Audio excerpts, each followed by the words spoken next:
तो दोस्तों, हम शुरू करते हैं आज वर्तमान की सबसे बड़ी समस्या साइबर क्राइम के बारे में। साइबर क्राइम, जैसा अपन सब जानते हैं, जो भी अपराध कंप्यूटर, मोबाइल या अन्य जो इलेक्ट्रॉनिक गैजेट्स इनके माध्यम से किए जाते हैं, वो सभी साइबर अपराध की श्रेणी में आते हैं। और ये आम जीवन में, चूंकि हम आजकल सभी कहीं ना कहीं इन इलेक्ट्रॉनिक गैजेट्स का उपयोग करते हैं, दैनिक जीवन में कोई सोशल मीडिया यूज़ कर रहा हो, कहीं टिकट बुक कर रहा हो या व्हाट्सएप वगैरह अन्य अन्य प्रकार के जो भी नए ऐप्स वगैरह है, इन सब का उपयोग करते हैं।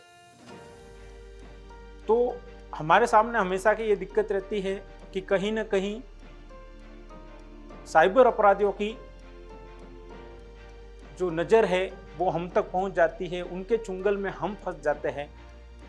तो ऐसे ही मैं आज क्राइम्स के बारे में आपसे चर्चा करूंगा कि किस प्रकार से साइबर अपराधी उनका जाल बिछाते हैं और उस जाल में हम मछली की भांति फंस जाते हैं। सबसे पहले मैं आपको बताऊंगा एक तरीका है जो साइबर क्राइम के, उनके तरीकों पे अपन बात करेंगे। तो आजकल मैसेज आता है, OTP वगैरह या अन्य कोई लिंक भेजा जाता है। ये बहुत जनरल तरीका है साइबर क्राइम का कि आपके मोबाइल पर, आपके लैपटॉप वगैरह कंप्यूटर पर OTP आएगा या कोई लिंक आएगा। उस लिंक को आप ज्वाइन करोगे और लिंक के जरिए आप किसी न किसी ऐप पे चले जाओगे। उस ऐप के थ्रू अगला वाला आपके जितनी सूचना है वो कलेक्ट कर लेगा और आपको आर्थिक नुकसान देना, आपके पर्सनल डाटास को यूज़ करना, ये वो कर लेगा। तो आपको सावधान रहना है कि किसी को भी अपनी डिटेल्स नहीं देनी है, न OTP वगैरह देने हैं, न अनजान नंबर से आए कॉल्स को आपको अटेंड करना है। अनजान नंबर ज़्यादातर +91 से आने वाले जो इंडिया की कॉल्स है वो तो इंडिया की है। इसके अलावा कई बार +91 के अलावा जो कॉल्स आती है उनको बिल्कुल ही आपको अटेंड नहीं करना है, क्योंकि वो निश्चित रूप से किसी न किसी साइबर अपराधी द्वारा किया गया कॉल्स हो सकता है और आप फ्रॉड के शिकार हो सकते हैं पूरी तरह से। तो ये आपको सावधानी रखनी है कि किसी अनजान नंबर से आई हुई कॉल्स को अटेंड नहीं करना है। आपको किसी को OTP वगैरह, अपने संबंधित जानकारी, अकाउंट नंबर वगैरह, इनकी जानकारियाँ नहीं देनी है। और आपको अनजान लिंक्स पे, अनजान ऐप्स पे नहीं जाना है, उनको अपने फ़ोन में डाउनलोड भी नहीं करना है। पहले ये है जो तरीका, ये काफ़ी वैसे पुराना तरीका है पर अभी भी लगातार इसके रूप परिवर्तित होते रहते हैं और ये यूज किया जाता है। दूसरा, आजकल सबसे जो तेज़ी से चल रहा है, अभी नया अपडेट है, वो है डिजिटल गिरफ्तारी।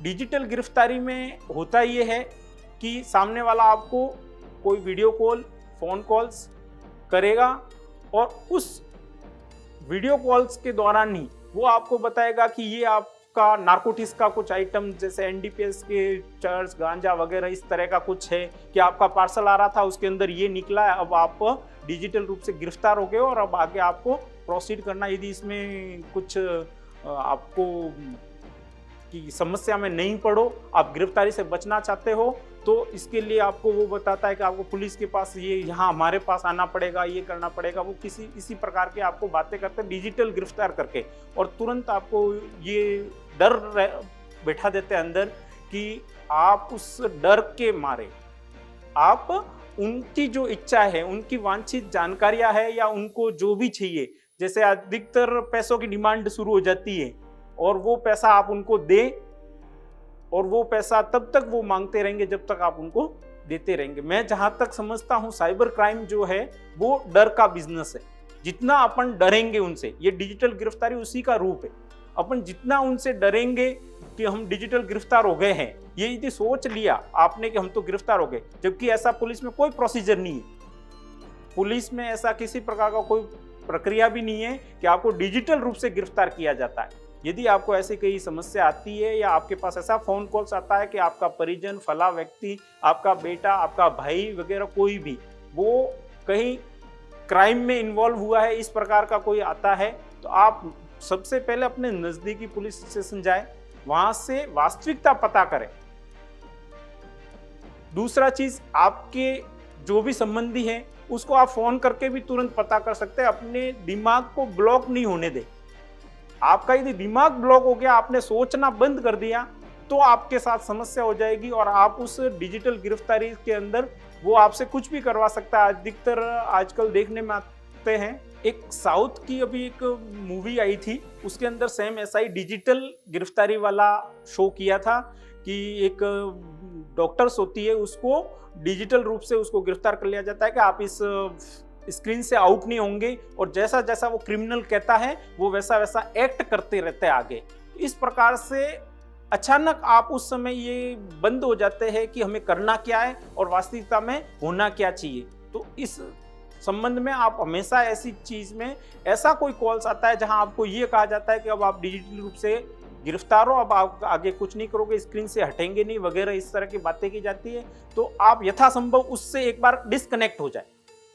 डिस्कनेक्ट होकर के जो भी जिस संबंध में आपसे बात की है, या आपके किसी मित्र के बारे में, आपके भाई के बारे में, आपके संबंधी के बारे में ये कहा है कि वो क्राइम कर रहा है, इस प्रकार का कोई बात है, तो आप उससे कनेक्शन करने का कोशिश करें, या नजदीकी किसी भी पुलिस स्टेशन पे जाकर के अपनी व्यथा बताएं कि इस प्रकार से हमारे साथ डिजिटल गिरफ्तारी वाला रोल हो रहा है, या इस नंबर से इस प्रकार का फोन आया है। निश्चित रूप से आप उससे बच सकते हैं। तो अपने आप में कॉन्फिडेंस रहे इस प्रकार की। फिर मैं कह रहा हूं कि पुलिस में ऐसी कोई प्रक्रिया नहीं है कि डिजिटल रूप से किसी को गिरफ्तार करके और कोई कानूनी कार्रवाई आगे की जाती हो, तो इसमें आप सावधानी रखें। तीसरा, यूपीआई आईडी के थ्रू और क्यूआर कोड वगैरह के थ्रू, इसके थ्रू भी स्कैम किया जाता है कि आपको कोई यूपीआई आईडी भेज दी, या आपके यूपीआई आईडी पे पेमेंट हो गया। आजकल एक बहुत नया ट्रेंड ये चल रहा है कि आपकी यूपीआई आईडी, आपके पेटीएम है, आपके पेटीएम पे एक पेमेंट आ जाएगा कि आपको 10,000 रुपए प्राप्त हो गए। अब सीधा तुरंत कॉल आएगा कि ये मेरे गलती से आपके पास पैसे आ गए हैं। अब इस अवस्था में अधिकतर यही करते हैं कि क्योंकि हम अच्छे लोग हैं, हम उन क्रिमिनल्स के जैसी सोच नहीं रखते, तो हमें यही लगता है कि किसी का गलतीवश आ गया होगा, हम उसको रिफंड कर देते तुरंत। यदि हमने वो रिफंड, उनको फोन करने से वो कहेगा कि ये आप जो है मेरे फला दूसरे नंबर पर, ये चूंकि मेरा कोई और नंबर से आ गया है, अब आप मेरे इस नंबर पर ट्रांसफर करें। यानी जिस यूपीआई आईडी से आपके पास वो पैसा आया है, उसके बनिस्पत वो किसी और आईडी पे आपका पैसा ट्रांसफर करवाएंगे। फोन आएगा कि मेरे इस नंबर पर आप ट्रांसफर कर दीजिए। अब जब आप यदि उस नंबर पर ट्रांसफर कर देगा, वो आगे क्लेम करेगा बैंक में कि हमारा इस आईडी में पैसा गया था और यहां से हमारा पैसा चाहिए। तो इस तरह से आप शिकार हो जाएंगे धोखाधड़ी के, क्योंकि आपने जो पैसा ट्रांसफर किया है वो किसी और नंबर पर किया है, और जहां से पैसा आया था वो आईडी दूसरी थी। तो इसमें आप, चूंकि आप लाइबल हो जाओगे कि इस आईडी से पैसा आया था, अब आपको देना ही है। तो इस प्रकार से आपका साथ फ्रॉड हो सकता है, आप इसके फ्रॉड के शिकार हो सकते हैं। तो इसमें भी सावधानी रखें। यदि अपने पास किसी प्रकार की किसी अनजान आईडी से आपके पास कोई पैसा आता है, तो आपको डायरेक्ट उसको पैसा जैसा फोन वाला कहता है वैसे नहीं देना है। सावधानी ये रखनी है कि पहली चीज तो उसी आईडी में जाना चाहिए पैसा, दूसरी जगह नहीं जावे। दूसरी चीज, तुरंत पैसा नहीं लौटाना। आप थोड़ा सा वेट ले सकते हैं। आप ये कह सकते हैं कि मैं एक बार पुलिस से कंफर्म करूंगा, बैंक में जाऊंगा। आप बैंक में, नजदीकी बैंक में जाए, अपनी बैंक में जाए कि इस प्रकार से मेरे पास ये एक अननोन नंबर से गलती से जैसा भी हो, ये मेरे अंदर जो मेरा पैसा नहीं है ये आया है, आप बैंक में बता दें, तो वहां से आपको जरूर सहायता मिलेगी। बाकी अपने स्तर पर यदि आपने पैसा लौटाया तो दोबारा आपको और पैसा लौटाना पड़ेगा, जिससे आपका नुकसान होगा और वो अपराधी उसके मंसूबों में कामयाब होगा।